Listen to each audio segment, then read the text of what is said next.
Ce numéro de Perspective Libre que vous découvrirez physiquement, vu qu'il est prêt, lors de la première conférence du cycle 2016, et d'ailleurs pour ceux qui le veulent pourront le recevoir juste avant les fêtes, est venu, entre autres, d'une conversation que j'avais avec un jeune militant d'un parti libéral français, qui d'ailleurs est l'un des principaux artisans d'un site dit libéral conservateur, le site Nouvelle de France pour ceux que ça intéresse. Et il me dit, voilà, moi je suis libéral, et je voyais que ça lui tenait à cœur d'un point de vue identitaire, c'est un très gentil garçon. Et je lui demande le fin mot de son libéralisme, et à un moment je lui dis, pour moi tu n'es pas totalement libéral, tu es un membre de l'école autrichienne, et j'ai des amis monétaristes qui te penseraient membre d'une secte dangereuse, et tout libéral qu'il soit est liquidé. Il m'a dit, certainement j'en ai autant à leur service, ce qui prouve déjà que l'unité du sujet va être complexe à trouver. Ça a d'ailleurs été en partie ce qui a motivé notre travail. Comme vous le savez, il y a en France une querelle à bas bruit sur l'unité et la diversité du libéralisme qui est incarnée par un philosophe que vous connaissez tous, qui est Jean-Claude Michéa, et un historien des idées beaucoup moins connu, et pourtant extrêmement brillant, même si ses avis en termes politiques, je ne parle pas en termes d'historien des idées, laissent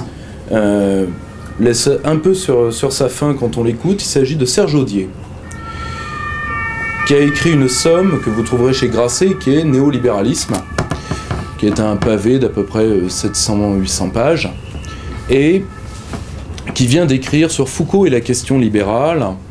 Il a été d'ailleurs l'un de ceux qui a motivé les travaux de mon ami François Bousquet, que certains d'entre vous êtes venus écouter. En effet, le sujet se laisse très difficilement appréhender. Pour une raison qui est assez simple, des courants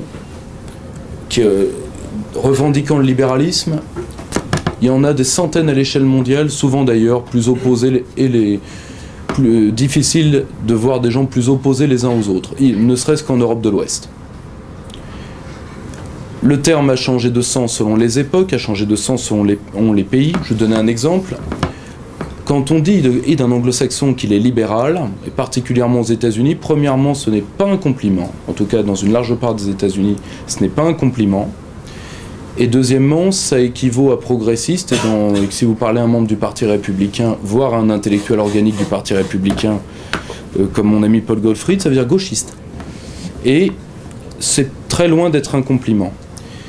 Ça a aussi changé selon les époques. Néanmoins, aujourd'hui, comme le philosophe communautarien, j'ai bien communautarien et pas communautariste, je reviendrai sur cette distinction à la fin. McIntyre le souligne, objectivement, nous sommes dans des discussions politiques, du moins dans la sphère occidentale, qui se résument à des discussions entre gens qui ne diffèrent que par degré de libéralisme. Il n'y a pas de courant structuré en Europe de l'Ouest, à quelques exceptions qui ne sont pour l'instant que des bourgeons. Je pense particulièrement à une figure, parce qu'il est historien des idées et que lui a intellectualisé cette question, qui est Viktor Orban. Mais bon, la pérennité du phénomène la pérennité déjà de Viktor Orban en Hongrie, et surtout est-ce que son exemple fera tache d'huile, très difficile à dire. On peut et je parle bien de l'Europe de l'Ouest. On parlera justement à la fin des contre-exemples, vu qu'il y en a un qui doit brûler les lèvres de certains d'entre vous, qui est la Russie poutinienne. Mais c'est une histoire en soi. Du moins en Europe de l'Est et de l'Ouest et dans l'ensemble de l'Europe occidentale, il n'y a pas de courant antilibéral structuré. Les derniers existants sont tombés avec la chute du mur de Berlin. Ce qui fait dire à un jeune philosophe pas encore assez connu, M. Douérin, que le libéralisme, en tout cas dans la sphère occidentale, relève à la fois de la pratique gouvernementale, de la croyance, mais également du modèle de civilisation aujourd'hui. Alors, pourquoi avoir parlé d'un astre mort? Justement parce que l'acmé de la pensée libérale, en tout cas à notre sens, et à celui des gens que nous avons traduits et que nous avons invités à écrire, l'ACME est certainement derrière nous. Et nous allons voir, si vous voulez, que comme souvent une idéologie il essaie seul, le libéralisme est avant tout face à lui-même et à ses propres contradictions. Il n'y a pas, à l'échelle globale, de mouvement structuré pour s'opposer à lui, comme le fut le communisme. Même si le communisme, nous y reviendrons dans un point d'histoire des idées, fut en partie un des bourgeons du libéralisme, fondamentalement. Il est face à la fois à ces contradictions et il va être surtout face à quelque chose de beaucoup plus imprévisible d'un certain côté que des comportements de masse, qui sont la réaction d'entités politiques à des chocs extérieurs, sur lesquels nous reviendrons et qui, pour certains présupposés du libéralisme, vont, si vous voulez, vont nous faire passer dans un autre type de société. Ces présupposés n'auront plus lieu, en tout cas, ou absolument pas tels que nous les avons connus.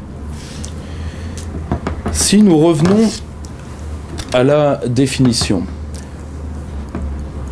on peut prendre une définition médiane qui aurait l'accord de gens comme Pierre Manant, comme Philippe Reynaud, qui est la définition de John Dewey. Ça ne doit pas dire grand-chose à beaucoup d'entre vous, John Dewey. John Dewey était l'un des grands penseurs du libéralisme américain d'après-guerre, et dont les écrits commencent à être traduits en France, par exemple son après-libéralisme qui a été traduit l'an dernier. Le libéralisme, premièrement, est un rationalisme, ce qu'on oublie assez souvent, mais c'est une croyance de l'individu rationnel et dans le pouvoir de la raison. Et ce pouvoir de la raison doit être utilisé par donc des individus qui sont présupposés rationnels, au service de la liberté de leurs activités. La base, elle est là, la rationalité individuelle qui deviendra, pour le libéralisme économique, la rationalité de l'agent, et pour le relativisme, et pour l'absus révélateur, et pour le libéralisme moral qui deviendra un courant que vous connaissez, qui est le relativisme, qui est pour le pire et pour le meilleur, qui est un bourgeon libéral. Attention, c'est pas du tout une condamnation dans ma bouche. Le relativisme, ça, je vais y revenir, ça s'explique historiquement.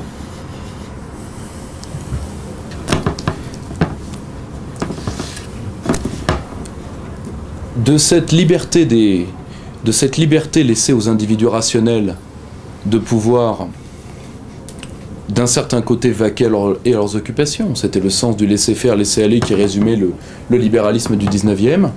On attend, et c'est toute la théorie dont l'avocat le plus célèbre, vous le connaissez tous, c'est Adam Smith, mais qui en a un encore beaucoup plus précis et même antérieur, qui est Mandeville, la fable des abeilles. On attend des vices privés, que les vices privés se transforment en vertu publique. Ce qui là encore n'emporte absolument aucune condamnation morale. Quand Smith écrit qu'il y a beaucoup plus de chances qu'un artisan fasse bien son travail pour son intérêt bien compris plutôt que par sens du devoir, d'un point de vue objectif, il a raison. D'un point de vue objectif, il a raison. Toutefois, si on devait synthétiser ce grand mouvement de pensée en deux termes, à travers cette double condition énoncée par Dewey, l'individualisme et le contractualisme comme fondement du lien social. Individus rationnels à travers lesquels on peut juger de tout, parce que c'est un individualisme au sens fort, c'est-à-dire que l'individu est valeur première, et pour que ces individus se lient, là où d'autres écoles de pensée pensent le lien premier soit par le lien politique, ce qui est le cas de toute l'école qu'on appelle réaliste, de Démosthène à Pocock aujourd'hui, ou le lien de fraternité, attention, pas fraternité au sens moderne et surtout au sens français du terme, mais c'est la base du lien chez les chrétiens. C'est d'ailleurs la même chose dans la plupart des religions monothéistes.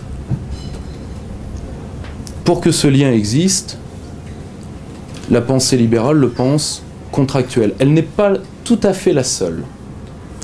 Car au sein du réalisme politique, vous avez, mais ce n'est pas la totalité de l'école, vous avez des contractualistes.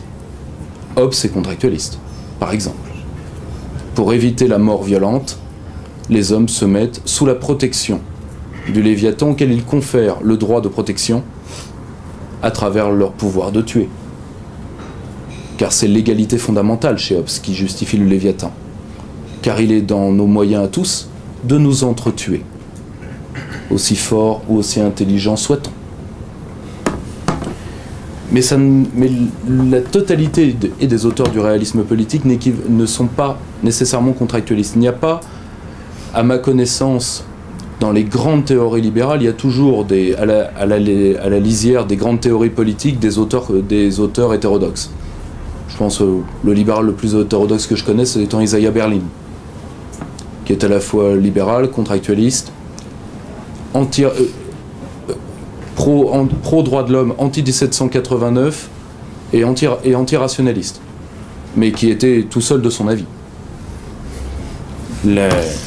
Mais d'un auteur brillant, le bois tordu de l'humanité, c'est brillant. La seule chose, c'est que c'est intransposable politiquement. C'est un exercice de métaphysique. C'est du jeu de concepts.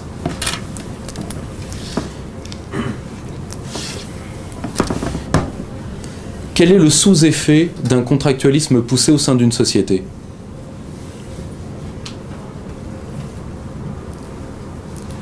Si ce qui pousse à faire société est un contrat utilitaire, et si on pousse l'utilitarisme à son terme, on obtient un autre mouvement de pensée, un autre état de société qui a été, mais il y a très longtemps, un mouvement de pensée. Et qui aujourd'hui est un état, comme dirait Tocqueville, un état de mœurs dans nos sociétés actuelles. L'atomisme. C'est-à-dire le grade supérieur de l'individualisme occidental, j'entends bien. Je veux dire pourquoi ? Parce qu'il y a un présupposé de la pensée qui est, à mon sens, extrêmement dangereux et qui est particulièrement présent, y compris chez des gens qui sont, à titre personnel, des gens adorables, je pense à Pierre Manant, ou même... Bon, je sais que sa prestation ici n'a pas fait l'unanimité sur l'islam. C'est pas la peine de souffler si fort, merci. Je suis au point. Parce que si vous soufflez depuis le fond, moi j'entends, hein, donc allez souffler ailleurs, merci. Et c'est de dire que le libéralisme ouest-européen a appris au monde la notion d'individu. Au passage, elle ne l'invente pas. Le premier grand mouvement de pensée occidentale sur l'individu, c'est le droit romain. La persona, c'est le masque de théâtre romain. Les Grecs connaissent une notion que nous qualifierons plus tard d'individu, mais les Grecs sont fondamentalement, si vous voulez, on les dirait holistes si aujourd'hui holiste n'était pas un gros mot qui était synonyme de pré-totalitaire. Parce qu'aujourd'hui, c'est quasiment ça. Vous pensez la société avant l'individu, vous faites des camps. Bon, objectivement, les Grecs pensent avant tout la collectivité. Et la liberté de l'individu est un don que la collectivité lui fait. Et dont d'ailleurs il est redevable. Je rappelle que né libre dans une cité grecque que les hommes qui se battent. Et d'ailleurs, les hommes non libres, ou extérieurs à la cité, les métèques, ou les esclaves, n'ont pas d'obligation militaire. Mais pour être un citoyen, c'est être un citoyen en armes dans l'Antiquité. Ce que certains ont tendance à oublier sur la démocratie antique.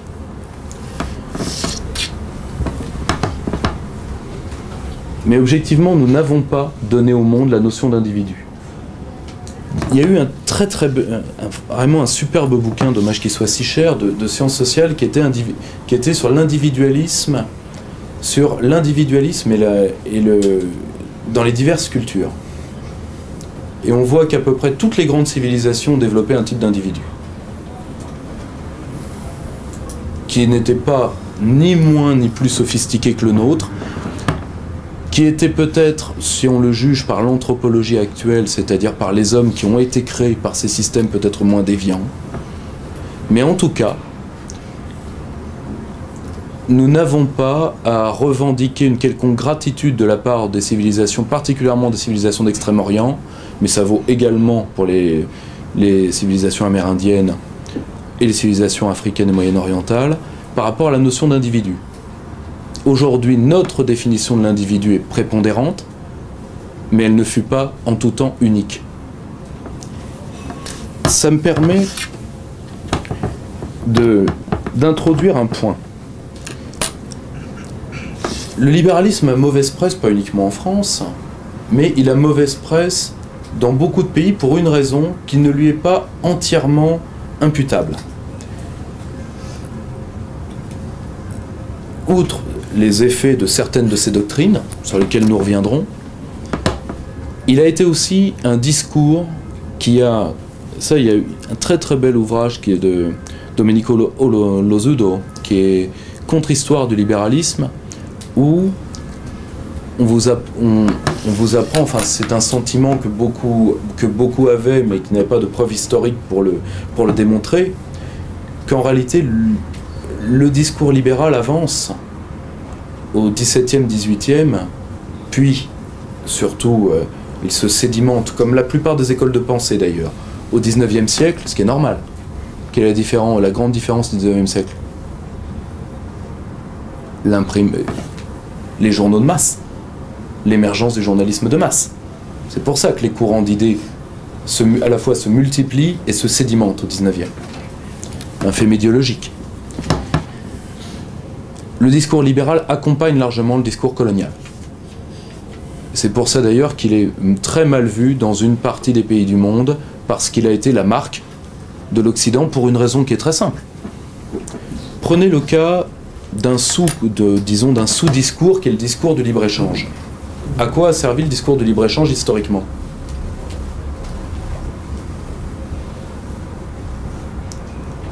À demander à des nations qui n'avaient pas ce qu'on appelle l'accumulation primitive du capital, c'est-à-dire qui n'avaient pas de niveau primaire de développement, de s'ouvrir à des échanges inégaux. Et d'ailleurs, quand ces traités de libre-échange inégaux ont été soit dénoncés, soit évités par les puissances en question, qu'est-ce qu'on a fait? On a envoyé la canonnière. C'est ce qu'on a fait en Chine. Si vous voulez, objectivement, le sac du palais d'été, les Chinois sont un peu passés dessus. Mais les traités inégaux, toujours pas. Il suffit de voir certaines interventions de Xi Jinping. Ça, l'Occident va le payer. Et d'ailleurs, est en train de le payer, c'est d'ailleurs justice immanente. Mais, objectivement parlant,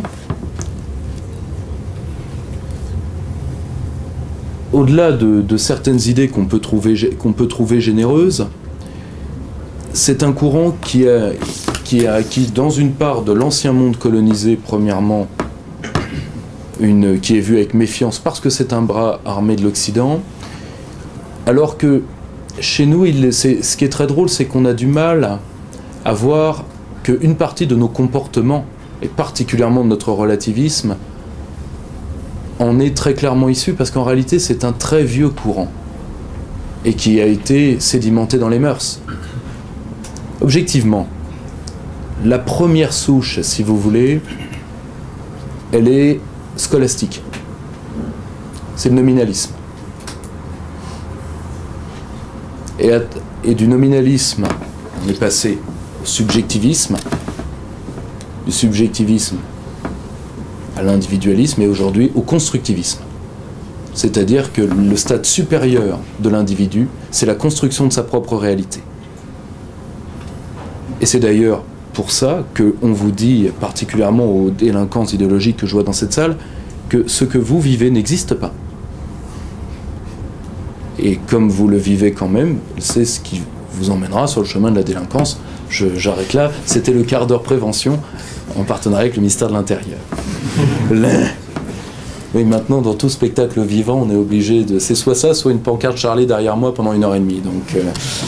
Donc je suis obligé de le dire.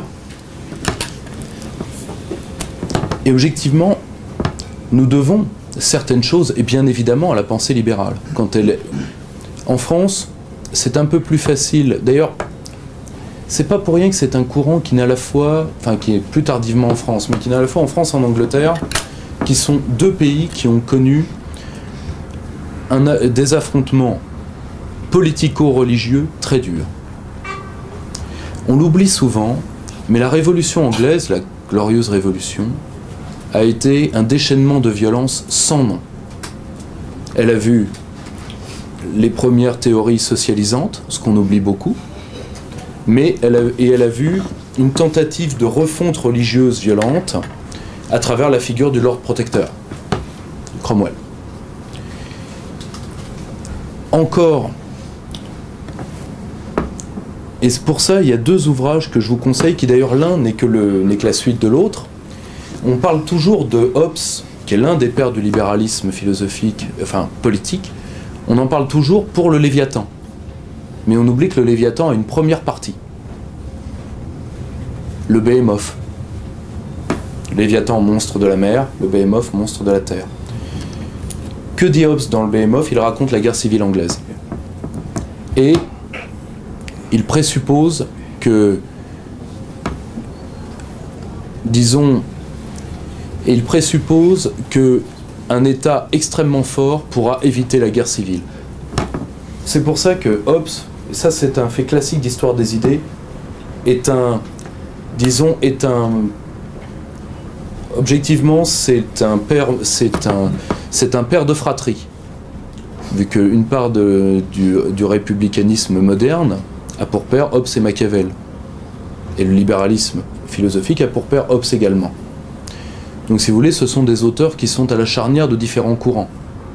Ce sur quoi j'aimerais juste faire un point, particulièrement pour les plus jeunes qui ont du mal à comprendre l'histoire des idées, pour faire très schématique, et certains de mes collègues historiens des idées me balanceront des chaises à la fin, et je leur prierai de viser très haut pour éviter de blesser le public, parce que je suis responsable en termes de responsabilité civile. Je vous remercie.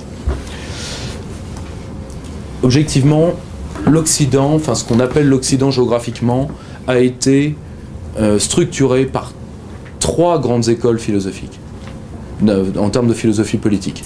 Le réalisme politique, qui est le plus ancien, c'est le seul qui remonte aux Grecs, et les autres sont plus récents, le christianisme et ses différents avatars, et le libéralisme, qui est le plus récent. Au passage, vous pouvez me dire, vous n'avez pas nommé le socialisme. Le socialisme est un mouvement de réaction au fait libéral, qui repose sur une anthropologie, elle, peut-être plus ancienne. Le fameux commun des forêts germaniques chez Marx, etc. Mais ce n'est pas... Si vous voulez, les écoles qui sont arrivées tardivement ont tenté de réécrire leur histoire, en prenant dans le passé des auteurs qui objectivement ne leur appartiennent pas. Le libéralisme est allé chercher Aristote, souvent d'ailleurs bien à tort. Le socialisme est allé chercher certains auteurs, je crois même que certains sont allés chercher Démocrite, ce qui n'a pas de sens. Parce que l'histoire des idées, si vous voulez, ne peut pas... Si vous voulez, c'est... Comment dire? C'est stimulant intellectuellement, mais c'est malhonnête de s'agripper derrière les pensées des autres quand ceux-ci ne sont pas du tout dans le même moule mental. L'école de ce qu'on appelle le réalisme politique est quelque chose en réalité qui est assez large pour une raison, c'est que c'est une école, comment dire, c'est une école... Guglielmo Ferrero l'écrivait très bien, qui est un grand philosophe italien aujourd'hui oublié parce qu'il a écrit dans la période pré-mussolinienne. Donc sans être nécessairement fasciste lui-même, il vit l'opprobre de cette période. Il avait écrit un ouvrage magnifique que je vous recommande, qui s'appelle « Pouvoir, les génies invisibles de la cité ». Ceux qu'on appelle les tenants du républicanisme civique, ou je préfère le terme de réalisme politique, il est moins ambigu. Objectivement, sont ceux qui veulent la défense et la pérennité des cités. C'est-à-dire ce sont généralement des penseurs de la survie collective. Si vous voulez, en France, l'archétype, ce serait Richelieu, momentanément. C'est-à-dire quelqu'un dont la survie collective et le sens de l'État, le sens de la cité, le sens de l'État en tout cas, pour qui la défense et la dimension politique priment tout. C'est généralement des gens qui ont une vision assez héroïque de la vie, qui pour beaucoup ont de la considération ou appartiennent à ce que Dumézil aurait appelé la caste guerrière.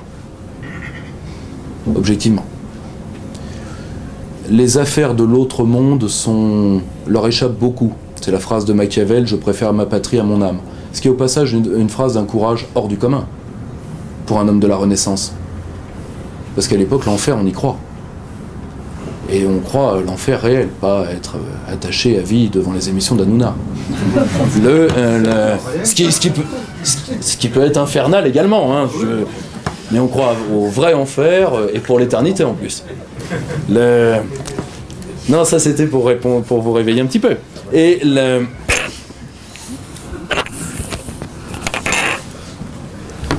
donc si vous voulez, c'est la doctrine la plus ancienne.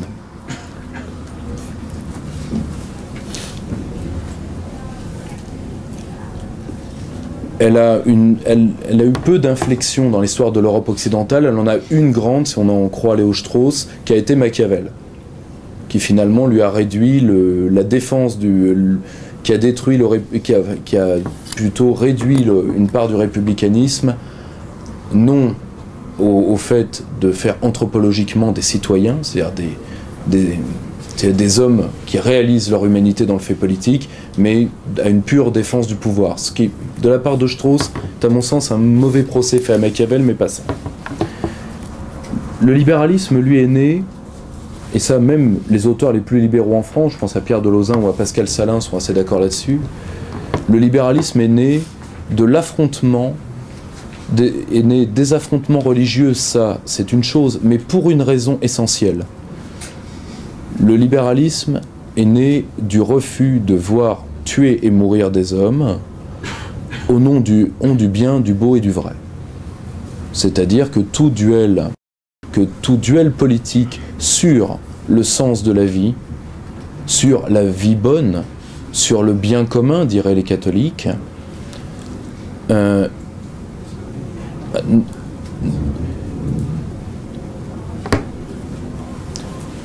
ne doit pas être un objet politique. C'est le sens de cette pierre angulaire du libéralisme que Jean-Claude Michéa appelle la neutralité axiologique. Il faut bien comprendre que le but, en tout cas chez les premiers auteurs libéraux, et ça s'est d'ailleurs poursuivi, ce n'est pas pour rien s'il y a un renouveau de la thèse de la neutralité axiologique chez les auteurs libéraux dans les années 70-80, c'est la marque de la nouvelle guerre de 30 ans, Première et Seconde Guerre mondiale. C'est à la base une volonté pacifiste. C'est-à-dire d'intérioriser, ce qui n'implique pas que le libéralisme soit nécessairement... Le libéralisme contemporain est très optimiste sur l'humanité. Le libéralisme historique ne l'est pas nécessairement.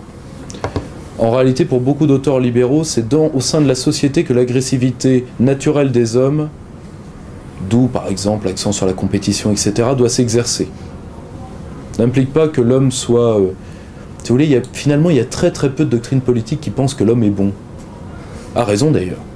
Mais objectivement, c'est une part du socialisme utopique repose là-dessus. Mais par exemple, on fait un très mauvais procès à Rousseau. Rousseau ne prenait ça que comme hypothèse. Objectivement, dans d'autres de ses écrits, il en prend une autre. Bon, le pire étant une partie de l'école réaliste, hein, vous connaissez cette phrase qu'on attribue d'ailleurs à tort à Hobbes et qui est de Plaute, « L'homme est un loup pour l'homme ». d'où la nécessité de l'État. C'est pas du tout une phrase de Hobbes à la base, hein. C'est Plaute, c'est du théâtre antique.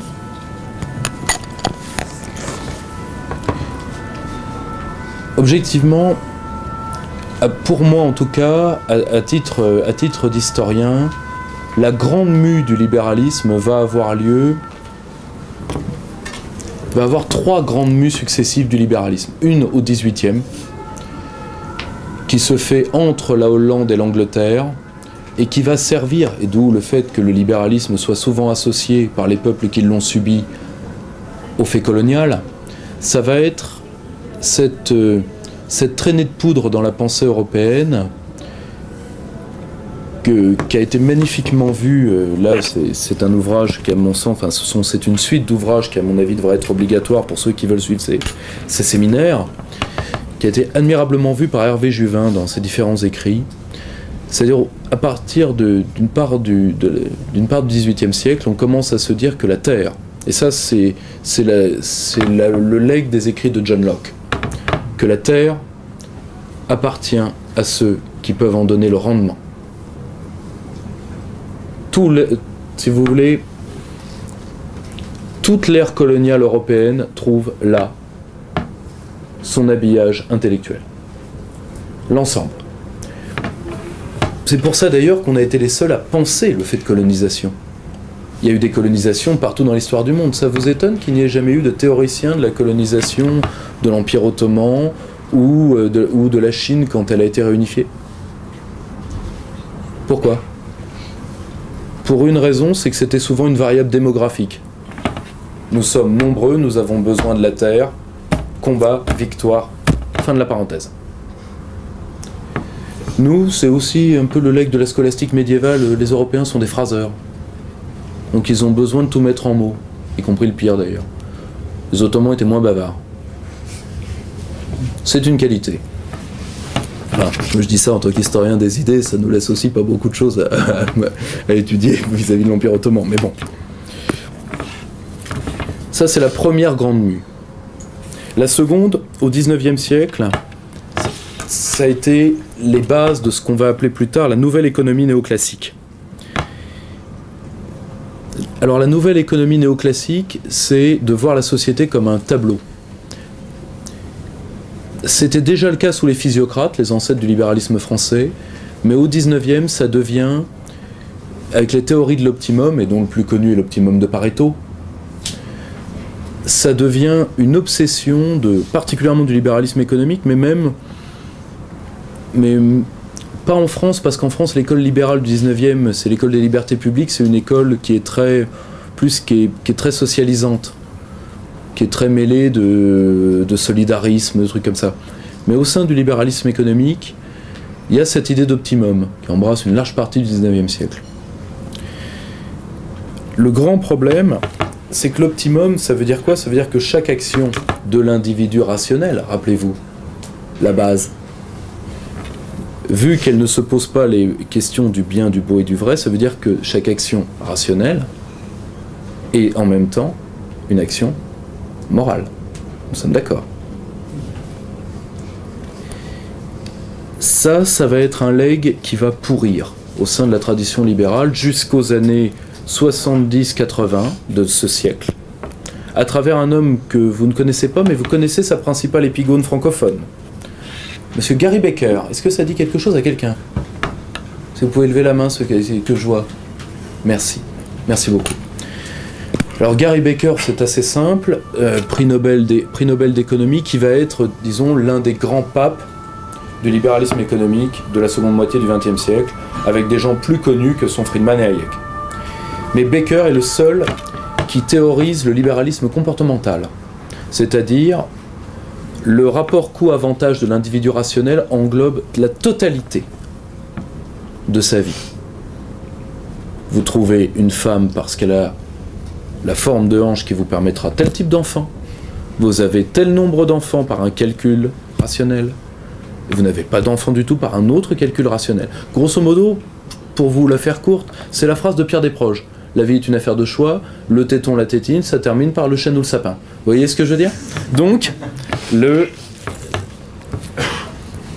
Pourquoi je dis que vous connaissez sa principale épigone en France? Parce qu'il y a la thèse doctorale qui a fait connaître Baker en France est signée d'un certain Dominique Strauss-Kahn, qui un jour d'ailleurs avait dit qu'il était le meilleur élève du maître parce que, je cite, ma première femme m'a donné l'EPS, la seconde m'a donné ma fortune, la dernière me donna la presse. Et oui, calcul, coût, avantage. Le grand problème de la nouvelle économie néoclassique, c'est qu'autant elle se justifie tout à fait dans son temps, vu qu'il y avait une révolution qui n'avait pas eu lieu avant la fin du 19e siècle, qui est la révolution de la psychanalyse, autant ça peut se justifier. Ça se justifie d'autant plus que nous sommes en pleine économie industrielle, donc la puissance se fait à la tonne. Tonnes de charbon, tonnes de métal, la guerre se fait à la tonne de canon, etc. Donc on est vraiment dans le début de ce qu'on va appeler l'ère des masses. Autant, une fois les études comportementales arrivaient à terme, et particulièrement l'étude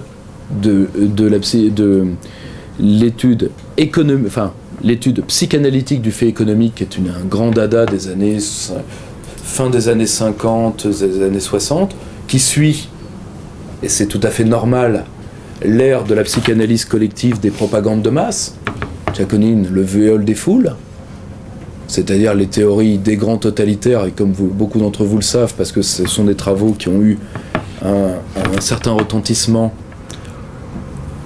Sur quoi se sont fondés les grands totalitarismes pour leur psychologie collective? Sur le neveu de Freud, Bernays. Parce que, si Bernays a dit quelque chose à beaucoup de gens ici quand même. Oui, propaganda. Mais pas uniquement, hein, il y a toute une œuvre, c'est Propaganda le seul qui a été traduit. Mais il y a toute une œuvre de Bernays, pas oublier que c'est les premières grandes campagnes de publicité, c'est lui, etc. Et à partir de là, on a intelligemment, intellectuellement parlant, on s'est dit la rationalité de l'individu pas sûre. Donc, il y a eu de multiples études qui ont recommencé face au retour des présupposés de la nouvelle économie néoclassique que vous connaissez mieux sous le nom de néolibéralisme, mais fondamentalement c'est le retour des mêmes présupposés, la rationalité de l'agent, par exemple, qui ont prouvé que les préférences de l'individu, donc la rationalité de ses choix, dépend d'une multitude de facteurs. Au passage, ça porte aussi un autre problème de la doctrine libérale. Parce qu'un individu qui est présupposé rationnel, il a une qualité. Il est prédictible. Ah oui. Si vous suivez vos intérêts, on peut prévoir votre comportement, en théorie.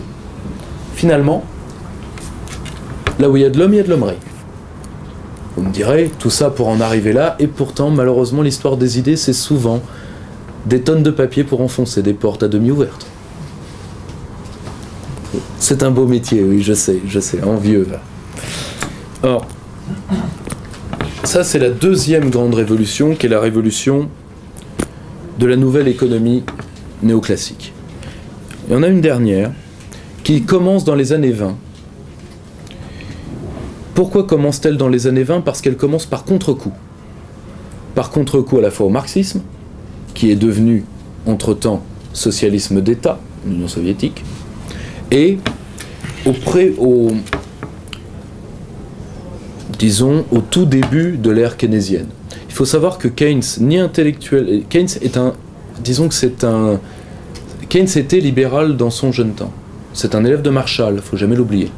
Mais contrairement à ce qu'on croit, ce n'est pas du tout sur la question de la macroéconomie qu'il va divorcer du libéralisme pour avoir un courant autonome qui, d'ailleurs, se rattache à deux sous-courants, à deux ce qu'on aime appeler en histoire des idées, à deux courants souterrains qui sont pour la monnaie le chartalisme et le néo-chartalisme, et pour le côté industriel du keynésianisme, qui est l'école, disons, l'école du développement autocentré, dont l'un des auteurs les plus célèbres pour l'Allemagne est Fichte, mais qui n'est pas le plus important. C'est toute l'école toute l'école dite de l'économie politique, qui va des mercantilistes français jusqu'à des gens aujourd'hui comme Danny Roderick ou d'autres. C'est-à-dire tout ce qui est économie du développement. En France, par exemple, nous avons l'un des navires amiral à l'échelle mondiale de cette pensée-là, ce qu'on appelle les institutionnalistes, qui est sorti de la dernière école de l'institutionnalisme français, qui est l'école de la régulation. Cet homme, c'est Jacques Sapir, par exemple. Keynes se rattache beaucoup plus à ça, dont il est l'un des pères. Or, Keynes a divorcé du libéralisme par sa lecture, des premiers écrits de la psychanalyse. Ce qu'on sait peu, c'est que Keynes, c'est en partie sur la théorie de l'individu rationnel qui va dire, bon, à partir de là, je lâche. Alors si vous lâchez ça, vous lâchez tout. C'est horrible. Cette révolution, vous la connaissez sous un nom qui est le nom du colloque Lippmann. Alors le colloque Lippmann, c'est assez simple, c'est une réunion qui a lieu sur la pensée d'un homme qui est Walter Lippmann. Walter Lippmann, qui est un penseur pas encore assez connu en France, mais qui est un penseur intéressant, qui est l'archétype, disons, de ces penseurs américains qui se construisent par le journalisme. C'est assez... beaucoup d'écoles intellectuelles anglo-saxonnes, que ce soit les néolibéraux, les néoconservateurs, sont des écoles de journalistes et non d'universitaires. C'est assez typique du monde américain. Or, c'est moins le cas en Grande-Bretagne, contrairement à ce qu'on peut croire.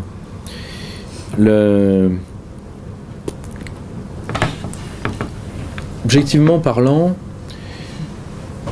pour contrer à la fois l'influence keynésienne et l'influence marxiste, de grands argentiers, dont aujourd'hui on a le nom, qui sont des hommes d'affaires suisses pour la plupart, décident de réunir les grands penseurs du libéralisme de ce temps pour tenter de créer une nouvelle doctrine plus à même de répondre aux défis du XXe et XXIe siècle, et surtout qui arrive à faire la paix entre des écoles opposées. Donc vous avez beaucoup de gens qui d'ailleurs en partiront. Je pense à Maurice Allais, qui claquera la porte suite à un différend avec Hayek sur les prix administrés. D'ailleurs, parce que Hayek disait que le marché en tout lieu, en tout temps, était capable de faire de meilleurs prix que l'État, et Allais avait répondu par un ouvrage de 600 pages qui s'appelle « Études sur les prix administrés », ce qui était un peu dans l'esprit du personnage. Vraiment polytechnicien. Ne lui envoyez jamais un mémo d'insulte, vous allez recevoir un colis. Mais il avait répondu donc par cette étude, qui est une des grandes études alésiennes. Vous aviez Raymond Aron aussi à la première, et vous avez des gens qui ont poursuivi les travaux à travers ce qu'on appelait la Société du Mont Pèlerin, qui était fondée sur le principe des fondations britanniques, particulièrement qui était calquée sur le principe de la Fabian Society, et qui a réussi à survivre jusqu'à l'ère Thatcher. On a pu passer à l'expérimentation en grand. Ça, ce sont des épisodes que vous connaissez mieux, c'est l'Angleterre des années 80, c'est le Chili. Et ça a été... Reagan, oui et non. Parce que Reagan voulait tester ces théories-là, mais à un moment, il a compris que l'État profond américain ne les accepterait pas, et donc il a fait ce qu'on appelle les Reaganomics, ou Reagan Economics. C'est avant tout le fait de maintenir un déficit jumeau pour raisons militaires très très haut en termes de politique publique.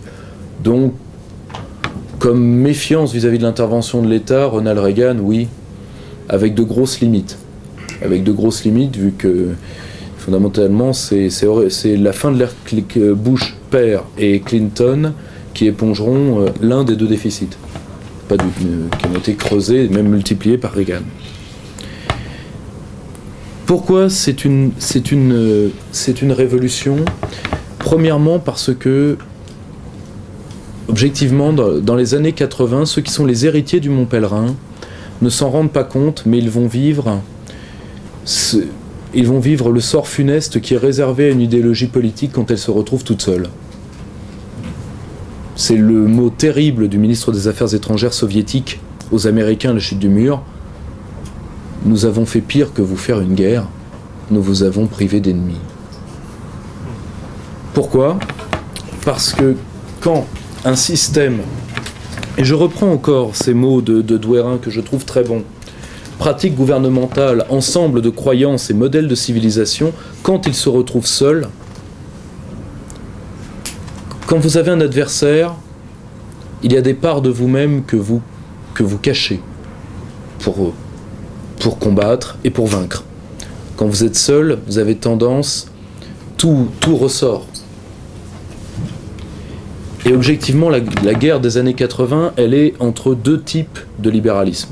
Un libéralisme qui avait compris, après particulièrement la commission Pécora, et qui a été la partie la plus efficiente du New Deal, la commission Pécora et tout ce qui sera Glass-Steagall Act et autres, qu'il était beaucoup plus intelligent de libéraliser les activités économiques en maintenant dans un espoir de consommation une partie du prolétariat, pour une raison qui est toute simple. Parce que, c'est l'intelligence du Fordisme par rapport au taylorisme, c'est, ce seront des consommateurs, et deux, même certains sociolibéraux des années 50-60 vont même se rallier à la création de l'État-providence.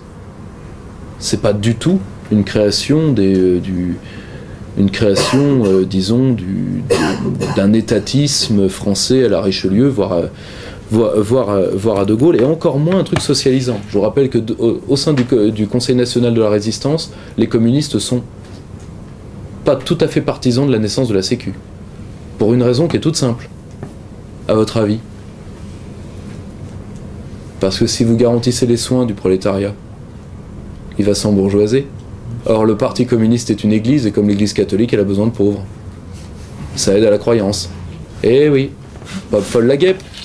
Tout comme le PC sera l'ultime, contre De Gaulle d'ailleurs, l'ultime avocat du suffrage masculin. Parce que tout le monde sait que les femmes, ça vote avec les curés. Eh oui. Pourquoi? Parce que De Gaulle, lui, savait que les femmes avaient rendu des services inestimables au sein de la résistance. Les engueulades du CNR, c'est très intéressant d'un point de vue d'histoire des idées. Il y a des choses qu'on n'imagine pas. Et objectivement, une partie de l'école socialiste est tout à fait opposée à l'État-providence. Tout à fait opposée. Pourquoi? Parce que, pourquoi on a créé l'État-providence? Pour la même raison que les catholiques sociaux font voter les premières lois ouvrières. Pour éviter une révolution violente et pour éviter qu'il y ait atteinte trop lourde au droit de propriété qui est une pierre angulaire libérale, mais également une pierre angulaire catholique à une nuance près. Si la propriété privée pour les chrétiens est un droit, disposer totalement des biens contre l'intérêt collectif équivaut à entrer dans, d'ailleurs, la grande condamnation que les chrétiens feront du libéralisme. C'est un terme de la doctrine chrétienne qui est intéressant, et qui est par exemple de Léon XIII, enfin qui est entre autres pris par Léon XIII. Le libéralisme est structure de péché. Or, pour les chrétiens, il y a la destination universelle des biens, c'est-à-dire que les biens doivent être utilisés pour la communauté, et en tout cas, s'ils sont utilisés dans un cadre individuel, ne doivent pas être utilisés contre elle. Alors que dans une part des écoles républicaines, la notion de la propriété privée est quelque chose de chancelant, selon l'intérêt supérieur de l'État. Ça, je le cache pas, mes maîtres n'étaient pas très Charlie. J'entends bien. Mais pour en revenir, ce social-libéralisme-là, qui d'ailleurs est fait de gens intelligents qui ont été les patrons, les hommes qui ont fait fortune, et Dieu sait qu'il y en a eu en Occident pendant les années 50, 60, 70. Pourquoi? Parce qu'ils se sont dit, bon, on a testé... Ce n'est pas parce que je suis sceptique sur les lumières qu'il convient de les couper. Je vous remercie. Si vous voulez, ce n'est pas ce qui a fait comment dire, ce qui a fait la force de ce social-libéralisme-là, c'est de prendre les leçons de la crise des années 20-30. Pourquoi? La crise des années 20-30, par l'absence de régulation, ça, même les auteurs les plus libéraux ne peuvent pas mettre la crise, d'ailleurs ils ne le font pas, c'est tout à leur honneur, même des gens comme Philippe Simoneau, même Salin, quand on a quand même privatisé l'armée, ne dit pas que les années 20-30 c'est encore la faute à l'État. C'est surtout à l'État américain qui, je le rappelle, dans les années 20-30 existe à peine. Existe à peine. La prise du territoire américain total, c'est 1890 avec le massacre de Wounded Knee. Donc l'Amérique en totalité, c'est un fait très récent, en 1920.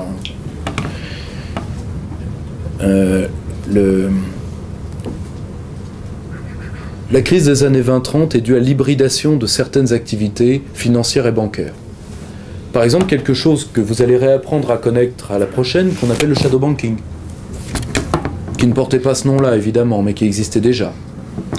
Et en réalité, à chaque fois que la modernité s'accélère, et ça, pour le libéralisme comme pour tout le monde, et c'est là le rôle d'une autorité politique, c'est parfois de remettre de la concrétude dans les définitions et des bornes là où elles doivent être mises. Car là où il y a hybridation, ou ce que Zygmunt Bauman appelle société liquide, on peut dire que là, il y a péril. Car quand des activités économiques forment des mélanges instables au sens de la nitroglycérine, ce qui est arrivé dans les années 20-30, ou pendant la crise de 2008, c'est exactement le même type de fraude, exactement le même type d'hybridation. Mais au-delà, quand vous avez une hybridation sociale et sociétale, regardez aujourd'hui, la fragmentation en Occident pour les populations du fait identitaire, l'hybridation dangereuse. Je vais vous donner un exemple tout bête et tout simple, qui d'ailleurs a été une sorte de clash pour beaucoup de libéraux français, le mariage pour tous, qui est pourtant un sujet pas extraordinaire. Et pourtant, le règne de l'indifférenciation de cette société liquide a beaucoup remis en place certains libéraux. Je pense à Chantal Delsol, par exemple, qui s'est fait remettre, quand elle a dit qu'en tant que libérale, elle y était opposée, on lui a fait savoir gentiment que, justement, qu'elle n'en avait pas le droit parce qu'elle était libérale. Pour ça d'ailleurs qu'aujourd'hui elle est dans le libéralisme tout à fait, si j'en juge ses derniers écrits, tout à fait douteux. Mais ces libéraux-là avaient compris que tant que l'autorité politique maintenait des digues, et des digues négociables, qu'on pouvait à la fois sauver la liberté des affaires et en même temps éviter d'avoir à payer ses propres turpitudes. Parce que c'est je donne un exemple simple. Pourquoi le libéralisme américain se fait beaucoup plus discret jusqu'aux années 55-60? Parce qu'ils ont un souvenir traumatique non de la guerre, mais de la commission Pecora. La commission Pecora, juste un point d'histoire, quand le président Roosevelt, un homme que je tiens dans mon cœur, moi je suis pas du tout Roosevelt 2012, parce que moi je me rappelle comment Roosevelt a traité les Français entre 40 et 45, donc un personnage qui me donne moyennement envie, mais objectivement parlant, qu'on dit la politique de la demande du New Deal a été un échec, tralala. Premièrement, c'est en partie historiquement faux. Deuxièmement, le New Deal a été un succès juridique. Pourquoi? Parce que la commission Pecora, c'est assez simple, il convoque Robert Patrick Kennedy, qui était à l'époque l'un des pires requins de Wall Street, et lui dit « tu me ramèneras les têtes de tes frères ». À tel point qu'une partie du cabinet du président lui dit « mais quand même, vu qui c'est ». Roosevelt a cette phrase terrible, souvent l'emporte-pièce, mais c'était un des traits, d'ailleurs un des traits les plus sympathiques du personnage, quand il parlait franchement, ce qui lui arrivait rarement. Rien n'est mieux qu'un voleur pour attraper des voleurs. Et en effet, la commission Pecora va provoquer la saignée de la communauté financière américaine. C'est à l'époque, et ça ce ne sont pas des racontards, c'est vrai qu'il y a eu énormément de suicides, il y a eu des suicides aidés. Aujourd'hui, l'historiographie américaine est assez claire là-dessus. Hein. À ceux qui se jettent par la fenêtre, on peut donner concours. Et surtout, le Glass-Steagall Act est tout un moule juridique d'une brutalité qui était à la hauteur des enjeux et qui restera pour la communauté financière américaine jusqu'aux années 60-70 un véritable traumatisme. Au passage, ce qui l'oblige à s'expatrier. Ceux qui feront ce qu'on appelle la communauté financière américaine, jusqu'aux années 70, elle vit où? À Londres. Elle vit à Londres. Parce que, donc, elle a été quasiment chassée du pays. Ça, c'est vrai. Donc, si vous voulez, vous avez ces libéraux-là qui ont compris tous ces phénomènes-là, qui se disent finalement, on peut maintenir un haut standard de liberté publique, et surtout de liberté du commerce. C'est avant tout ça qui les intéresse. Alors, d'un certain côté, faisons plus des actions de lobbying vis-à-vis des États pour pouvoir grappiller un petit peu, mais gardons le moule. À partir des années 70-80, arrive cette élite révolutionnaire. C'est objectivement une élite révolutionnaire. Et par cela, authentiquement libérale. Car le libéralisme, c'est la doctrine de la classe bourgeoise, de la classe révolutionnaire. Je vous le rappelle historiquement. Marx le dit très bien, et a raison. Le règne, l'épopée bourgeoise, parce que c'est une épopée révolutionnaire. C'est d'un certain côté la figure du petit bourgeois qui est vraiment très typique de l'imaginaire de la littérature française, et très injuste. Parce que ce qu'on reproche à la bourgeoisie, c'est son manque d'horizon. Rappelez-vous Baudelaire, Flaubert, pardon, j'appelle bourgeois tout ce qui pense bassement. Bah, objectivement, pense bassement peut-être, mais c'est la classe révolutionnaire. Elle a emporté les plus grands changements de mode de vie. Et cette classe révolutionnaire va, d'ailleurs, elle est particulièrement les hommes de Milton Friedman. Pourquoi eux? Parce qu'ils ont compris une chose. Ils ont compris que si on veut révolutionner les affaires économiques et la pensée, et vraiment faire un libéralisme plus fort qu'il ne l'a jamais été, il faut prendre comme un acquis l'expérience étatique.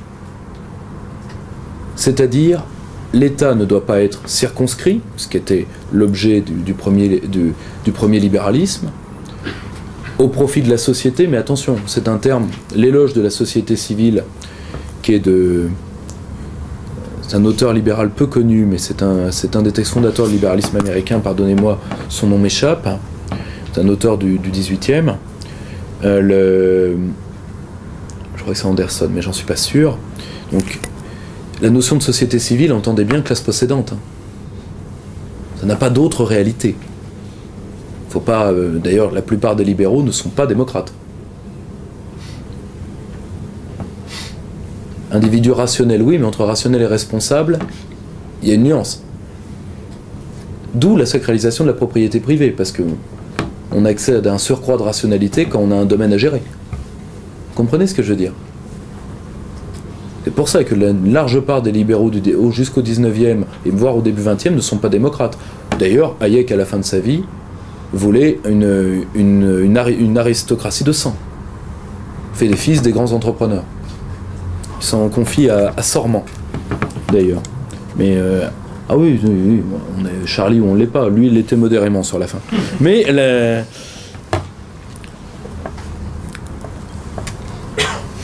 cette élite révolutionnaire a un point en avance par rapport à toutes les écoles du libéralisme. Sauf les ordolibéraux, mais en tout cas ils ont un grand point commun, un grand point en avant sur l'école autrichienne. Grosso modo, dans les années 70-80, vous avez trois grandes écoles libérales. L'ordolibéralisme allemand, le monétarisme et les Hayekiens, ou école autrichienne. Le problème des membres de l'école autrichienne, c'est que ce sont fondamentalement les héritiers les plus purs du libéralisme du 19e siècle. Pour les autres, c'est des has-beens. Les monétaristes savent que seul l'État, il ne faut pas déréglementer. Il faut faire une régulation alternative. Seul l'État peut s'autodétruire. C'est la grande force des hommes de Milton Friedman. C'est d'avoir compris ça. Les ordo-libéraux, ils vont faire une chose beaucoup plus simple, c'est qu'ils vont être, eux, ils vont détrôner l'école autrichienne dans la construction européenne. Il faut savoir que Hayek a visé des articles du traité de Rome. Et comme la construction européenne a comme but stratégique d'être donnée à l'Allemagne, et entre autres pour liquider la France, les Américains ne s'en sont jamais cachés, c'est entre autres pour ça qu'ils ont créé ce truc, les ordo-libéraux allemands vont s'imposer, mais ne s'imposeront pas d'eux-mêmes dans la construction européenne. Ils seront imposés comme l'Allemagne sera imposée par l'Amérique. Point. Alors que la grande force, ça a été le grand courant, ça a été le courant monétariste. C'est ceux qui ont le mieux compris la guerre idéologique au XXIe siècle, à mon sens. Et pourquoi face à ses propres contradictions maintenant? Pour une raison qui est assez simple. L'individu d'irrationnel, aujourd'hui, est dans une aporie complète. Aporie complète. Parce que si on prend les trois grands libéralismes, le libéralisme politique aujourd'hui est mort, d'un certain côté, de sa belle mort.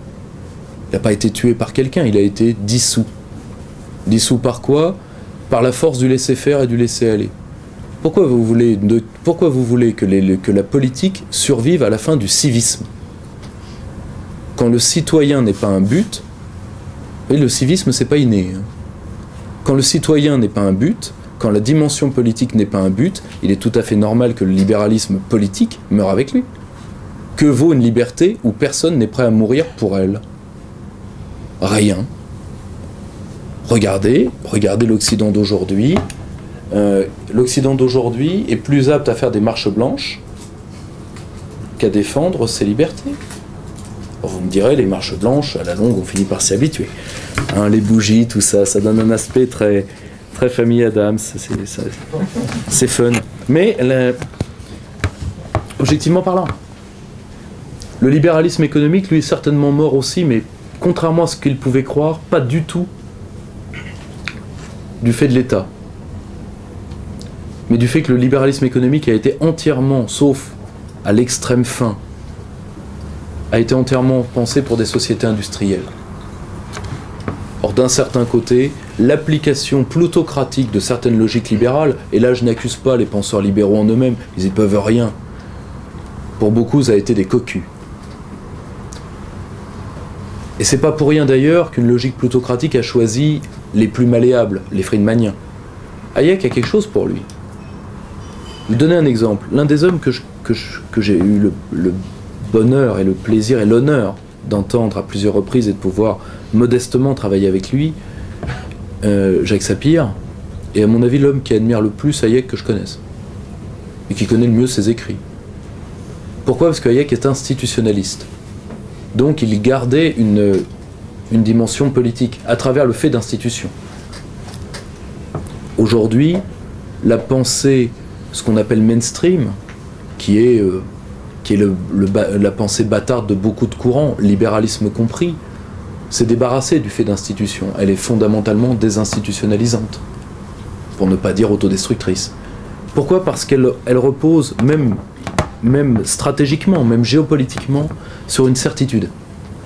La pourriture, c'est bon pour acquérir de la puissance quand soi-même, on n'en est pas touché. Aujourd'hui, par exemple, c'est la logique de la géopolitique américaine. Détruire les infrastructures des pays, détruire les institutions des pays. Et faire des affaires sur un cadavre. Pourquoi? Et à votre avis, quelle a été l'expérience récente qui a prouvé la validité de ces théories aux yeux d'une partie des classes politiques occidentales? Relativement récente, par rapport à la moyenne d'âge de la salle, vous étiez tous trop jeunes, moi aussi. La Russie, évidemment, la grande braderie à l'Est. À l'arrivée au pouvoir de Vladimir Poutine, la Russie, 50% du PIB de la Russie est entre les mains de cette personne. Donc si vous voulez être plutocrate, vous avez compris une chose. Il faut briser l'État. Rien reconstruire après, le state building, tout ça, les Américains savent que c'est des foutaises. Ils ont toujours raté tout ça. La seule chose, c'est qu'aujourd'hui, la pensée mainstream est une pensée de la destruction, et je dirais une pensée de la coprophagie. C'est-à-dire une pensée de faire des ensembles sociaux de coprophagie, de la merde, de bouffer de la merde. Non mais objectivement, moi c'est ce que je vois dans l'évolution des doctrines stratégiques. Et d'un certain côté, pour ça, il fallait choisir l'école libérale qui connaissait le moins le fait d'institution. C'est pour ça d'ailleurs le caractère revanchard de certains de mes amis, d'ailleurs proches de l'école autrichienne, dont certains que vous adorez sans même le savoir, comme Olivier de Lamarche. Pure méthode autrichienne intellectuellement. Au cas où si vous voulez voir ce que c'est un Autrichien, vous écoutez de Lamarche, et même pas Béchat c'est un ancien socialiste. Donc il en a gardé différentes grilles de lecture. Mais objectivement, ces gens-là étaient trop... d'un certain côté, ils aimaient trop leur doctrine. C'est pour ça qu'on les a écartés, dans une logique de pouvoir. Et d'un certain côté, la financiarisation emporte avec elle à la fois la réification même de l'économie. C'est ça qui est drôle. C'est qu'aujourd'hui, l'économie est le parent pauvre de la finance, et le libéralisme n'a jamais été pensé pour ça. Et fondamentalement, le libéralisme aujourd'hui est digéré par l'hybridation, et entre autres, économiquement, par l'hybridation financière. Quant au libéralisme sociétal et relativiste, est-ce qu'il y a vraiment besoin, au moment où aujourd'hui, si vous voulez, et c'est là d'un côté, c'est là où le cœur du libéralisme est le plus atteint. Parce que laisser faire, le gros problème, c'est qu'un grand système de pensée, vous l'évaluez aux caractères anthropologiques qu'il a laissés derrière lui. Les sociétés chrétiennes ont créé un certain type d'homme. Il y a des différences culturelles énormes entre une société catholique et une société protestante, mais il y a des invariants. Une société marquée, je vais vous donner un exemple, il y a deux pays qui ont encore une tradition de républicanisme civique très forte. Le sud des États-Unis et la Suisse, évidemment. Bien, anthropologiquement parlant, le Suisse, pour le fréquenter un peu, certes, et je ne vous parle pas que d'Oscar Freisinger, hein, je n'ai pas envie d'avoir des ennuis, vu que c'est le Suisse que nos Charlie aiment le moins. Ça roule parce que moi c'est mon préféré, comme quoi parfois je me pose des questions. Est-ce que je file un mauvais coton? Et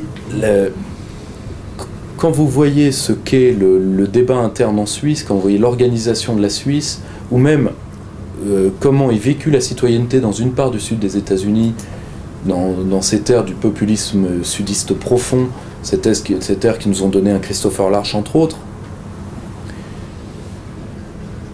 là vous voyez ces legs anthropologiques. Et fondamentalement, les sociétés libérales et les sociétés libérales les plus avancées, que vont-elles laisser comme anthropologie derrière elles? C'est-à-dire, quelle qualité d'homme vont-elles laisser derrière elles? Et là, je viens à pourquoi, pour moi, c'est là où c'est d'autant plus un astre mort qu'il y a trois grands phénomènes qui vont totalement changer notre rapport à l'altérité et aux faits politiques, mais qui peuvent lui être fatales. Et je conclurai là-dessus. Le premier, c'est la multipolarité au sens réel, c'est-à-dire la conscience d'être au monde. Que nous le voulions ou pas, 82% de la population mondiale vit en dehors de l'Occident. Et cette proportion ne fera que s'accroître. Objectivement. Le caractère de... Ça ne veut pas dire que l'occidentalisme, au sens de l'influence de l'Occident, va se tarir tout de suite comme un bouton électrique, c'est absolument faux. Même dans leur... c'est horrible à dire, mais si certaines sociétés ont un ressentiment contre nous, c'est même nous qui leur avons donné. Je rappelle que la notion d'authenticité que mettra, par exemple, pour les musulmans, en musique, Hassan al-Banna, le fondateur des Frères musulmans, il la trouve dans quoi? Enfin, lui est donné par les services spéciaux britanniques en termes de moyens, certes, mais il la trouve chez les auteurs allemands du 19e siècle contre la France, objectivement. C'est-à-dire cette notion d'authenticité qui n'était pas présente dans la culture arabo-musulmane. Donc objectivement, même dans le pire, nous gardons une influence. C'est d'ailleurs dans le pire que nous sommes les meilleurs, souvent. Mais la libération, enfin disons l'autonomisation intellectuelle des peuples que pendant les 2 siècles, parce que ça n'a duré que 2 siècles, de l'hégémonie occidentale, leur libération intellectuelle est en cours. Je vais vous donner un exemple. Le dernier colloque international sur les politiques publiques, par exemple, c'est-à-dire sur la manière d'affronter le XXIe siècle en cas de crise majeure, il n'y avait que 3 occidentaux d'invités en Corée du Sud. Toute l'Asie y était, toute l'Amérique latine y était, une partie de l'Afrique et du Moyen-Orient où là c'est vrai les classes intellectuelles sont plus réduites, y était également. Mais objectivement, ces peuples n'ont déjà jamais trop eu besoin de nous, contrairement à ce que nous aimons nous raconter, mais s'affranchiront de plus en plus de nous. Et pour eux, objectivement, c'est horrible à dire, parce que moi j'y ai vécu, et moi c'est particulièrement en Asie, ce sont des peuples que j'aime énormément et que j'admire. Leur jugement est très sévère sur nous. Parce que pour eux, nous avons... Et pourtant, ils n'ont rien contre l'individu, etc. Ils le pensent à leur manière, mais pour eux, ça nous a rendus décadents. Et ils ont tous sauf envie de nous ressembler. Sauf une part des princes rouges chinois, et encore. Et encore. Donc si vous voulez, la multipolarité va emporter la fin des derniers grands récits idéologiques, au sens de Lyotard. C'est-à-dire que, objectivement, il y a des choses qui resteront à la fois du libéralisme, Je mets de côté le réalisme politique à part, parce que la survie est un objectif pour tout le monde, en théorie. Il y a des populations qui peuvent vouloir mourir, mais ça, bon, c'est un cas très rare historiquement. Ce sera la même chose pour les religions monothéistes, qui seront relativisées à la fois culturellement, et même si elles continuent leur progression, qui seront relativisées culturellement. Par exemple, la grande église catholique chinoise, oui, elle est en cours, mais elle est strictement chinoise. Autrement dit, elle ne veut pas d'avoir de rapport avec Rome pour cause de non-ingérence en terre Han. Ce sera la même chose pour l'islam qui connaîtra ses courants asiatisants parce qu'à un moment ou à un autre, ils se rendront compte que 70% des musulmans vivent en Asie. Donc si vous voulez, les derniers grands récits, c'est ça d'un côté que certains auteurs, je pense à McLuhan particulièrement, qui est McLuhan, pour ceux qui ne voient pas qui c'est l'homme qui a dit le village global, la galaxie Gutenberg, Internet, ça va rapprocher les hommes. Tout le monde, tous les technophiles lisent McLuhan jusqu'à son dernier écrit. Guerre et paix dans le village mondial. Alors là, par contre, vous ne trouverez pas grand monde pour le lire, celui-là. Il dit finalement, je me suis gouré. Grand homme, hein. Il écrivait il y a presque 40 ans. Je me suis trompé. Le retour des identités se fera par la technique et la technologie. Le village global n'aura pas lieu. Et d'un certain côté, les grandes théories politiques et leur hégémonie n'y survivront certainement pas. Premier point. Deuxième point, justement, cette technologie qui ne va pas s'arrêter. Quel sens aura le mot de liberté dans 30 ans où, pour leur sécurité, on pourra implanter des puces à la naissance sur les enfants? Quel est le sens, mais là par contre pour toutes les écoles idéologiques, hein, quel est le sens de l'éthique pour un chrétien quand aujourd'hui on peut avoir 3 parents biologiques? Quel sens aura le républicanisme civique et sa notion de défense de la cité quand nous n'aurons plus que des armées de soldats augmentées par le génie génétique et robotique? Très difficile à dire. Nos idées n'en sortiront pas indemnes, et nos idées particulièrement sur le sens de la vie n'en sortiront pas indemnes. Dernier grand mouvement, qui là par contre est un mouvement... Enfin, dernier grand mouvement, la nécessité à terme pour nous de refaire société. Des variables démographiques et des variables énergétiques dans lesquels nous avons parlé à longueur de séminaire ici. Donc pour les nouveaux, je suis désolé, mais il y a on a beaucoup de données sur Internet que vous pouvez aller voir là-dessus. Il faudra bien les affronter. Et pour ça, il faudra, ça Hervé Juvin le dit magnifiquement, il faudra compter les siens. Et savoir, grosso modo, ce qu'est une société. Et là, il y a des legs de l'individualisme méthodologique qui vont mourir. Je vais vous donner un exemple simple. Imaginez que certains d'entre vous soient obligés de vivre réellement en communauté. C'est-à-dire, parce que ça a marqué nos modes de vie, l'individualisme méthodologique. Mais à un moment, pour des raisons énergétiques, pour des raisons de sécurité, pour des tas de raisons, pour des raisons psychologiques, je vous rappelle que le vide, c'est drôle, les grands penseurs d'Europe de l'Est, quand ils disaient ce sera quoi, quand l'Occident aura vaincu le communisme, il aura quoi en face? Il y aura le vide. C'est les grands penseurs d'Europe de l'Est, c'est un thème qui est omniprésent. Chez Zinoviev, c'est Solzhenitsyn, chez ceux qu'on appelait les dissidents. L'Occident mourra du vide, pas du communisme. Et d'un certain côté, imaginez-vous devoir refaire communauté. La plupart d'entre vous, vous tiendrez pas 3 semaines avant de vous foutre sur la gueule. C'est horrible, mais c'est vrai. Mais d'un certain côté, c'est là où je parlais au tout début de cette conférence de choc extérieur. Et ces chocs auront lieu. À un certain moment, nous apprenons la douleur, que certains liens ne se vendent pas, que certains hommes ne plient pas, et que certaines choses ne s'échangent pas. Et que notre optimisme est bien peu de choses, tout comme notre raison.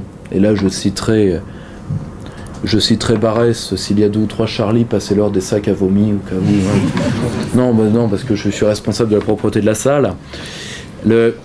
Barès écrivait « La raison est bien peu de choses à la surface de nous-mêmes ». Et c'est vrai que la raison est bien peu de choses. Notre culte de l'individu roi est bien peu de choses à la surface du monde. Et le sera d'autant plus quand le monde aura fait son pivot stratégique vers le Pacifique. À nous de savoir si nous voulons refaire société.